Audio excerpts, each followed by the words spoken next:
அன்றியும் அவருடைய தீர்மானத்தின்படி அழைக்கப்பட்டவர்களாய் தேவனிடத்தில் அன்பு கூறுகிறவர்களுக்கு சகலமும் நன்மைக்கு ஏதுவாகவே நடக்கிறதென்று அறிந்திருக்கிறோம். ரோமர் 8:28.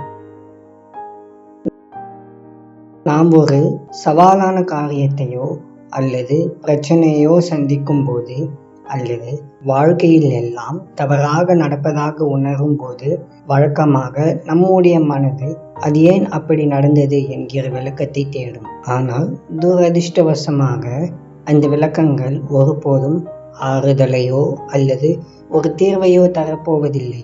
எனவே ஏன் என்பதை கண்டுபிடிக்க முயற்சிப்பதில் நம்முடைய நேரத்தை வீணாக்க கூடாது. காரணம், உலகில் நடக்கும் அனைத்தையும் புரிந்து கொள்ளும் அளவுக்கு நம் மூளை பெரியது இல்லை. ஒரு எறும்பால் இணையதளத்தை புரிந்து கொள்ள முடியாததை போன்றே மனிதர்களாலும் பரலோகத்திற்கு செல்லும் வரை தங்களுடைய வாழ்க்கையில் பல விஷயங்கள் ஏன் நடக்கின்றன என்பதை அறிய போவதில்லை.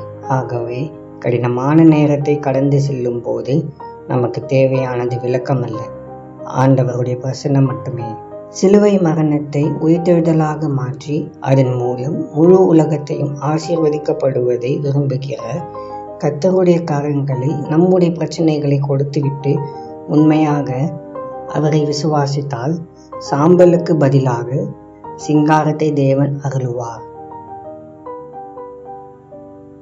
அன்பின் பரலோக தகப்பனே, சர்வ வல்ல தேவனாகிய கர்த்தாவே, உம்மை துதிக்கிறோம். கர்த்தாவே, மாறாத உம்முடைய கிருபைக்காகவும் தயவுக்காகவும் ஸ்தோத்திரம். ஆண்டவரே, வாழ்க்கையில் நாங்கள் போராட்டங்களை எதிர்கொள்ளும் நேரங்களில் எல்லாம் அதற்கான காரணங்களை தேடுகிறவர்களாக இராமல் உம்மை நம்பவும் உம்மை சார்ந்து வாழவும் எங்களுக்கு உதவி செய்யும். வீணான கவலைகளுக்கும் பயங்களுக்கும் எங்களை நீங்களாக்கி விடுவியும். உமக்கே மகிமை உண்டாவதாக. இயேசுவின் மூலம் ஜெபிக்கிறோம் பிதாவே, ஆமேன்.